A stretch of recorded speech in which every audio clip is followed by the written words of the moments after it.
అన్నమయ్య జిల్లా రైల్వే కోడూరులో 7 స్మగ్లర్లను డైరెక్టరేట్ ఆఫ్ రెవెన్యూ ఇంటెలిజెన్స్ అధికారులు అదుపులోకి తీసుకున్నారు. ఎస్ఆర్కే లాడ్జ్లో సోదాలు నిర్వహించి నిందితులను అరెస్టు చేశారు. పక్కా సమాచారంతో రెక్కీ నిర్వహించి స్మగ్లర్లను పట్టుకున్నారు. బంగారు నగలు, అటవీ జంతువులను విక్రయిస్తున్నారని ప్రాథమిక దర్యాప్తులో తెలిసిందని అధికారులు వెల్లడించారు.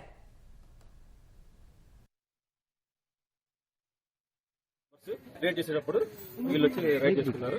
సో ఫర్దర్ గా వైల్డ్ లైఫ్ సంబంధించిన ఏదైతే ఉంటాయో ఫారెస్ట్ డిపార్ట్మెంట్ సంబంధించింది కాబట్టి మాకు హ్యాండ్ ఓవర్ చేశారు.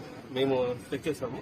అవి ఏవైతే పాంగోలిన్ అనే జాతికి సంబంధించినవి ప్లస్ రెడ్ శాండ్ బో అనేసి మనము కూడుగా ఉంటాం, 2 తలకల పైన ఉంటాం, కానీ కొంచెం అరుదైన జాతి. దీనికి సంబంధించి స్పీసెస్ మేము హ్యాండ్ ఓవర్ చేస్తున్నాము. ఫర్దర్ ఇన్వెస్టిగేషన్ లో ఉంది. పాంగోలిన్ అంటారు, అలుగు అంటాం మన తెలుగులో. దానికి సంబంధించిన రేట్ టేల్స్ ఆఫ్ పాంగోలిన్ అంటారు, అవి కూడా స్పీచ్ చేసాము. డైరెక్టరేట్ ఆఫ్ ఇంటెలిజెన్స్ DRI అంటారు. ఫ్రమ్ విజయవాడ వాళ్ళు సెంట్రల్ గవర్నమెంట్ అండి, డిఫరెంట్ స్టేట్స్ నుంచి ఉంటారు. 3 మెంబర్స్ కోడ్ రోల్ ఉన్నారు. Remaining from 2 members from Telangana, 2 members from Kurnool district, ఇద్దరు వచ్చేసి మన బెంగళూరు.